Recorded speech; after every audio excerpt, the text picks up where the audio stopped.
कर्पूरगौरं करुणावतारम् संसारसारं भुजगेन्द्रहारम् सदा वसन्तं हृदयारविन्दे भवं भवानी सहितं नमामि।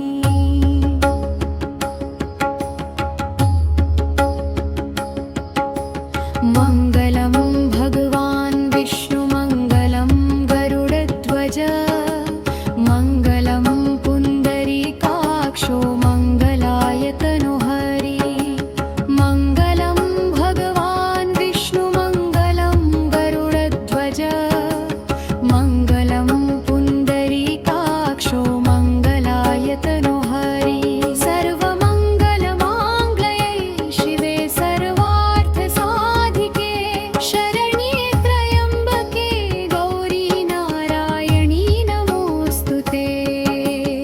त्वमेव माता च पिता त्वमेव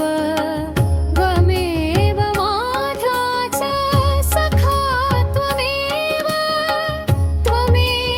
विद्या द्रविणं त्वमेव सर्वं मम देव कायेन वाचा मनसेन्द्रियैर्वा बुद्ध्यात्मना वा प्रकृते स्वभावा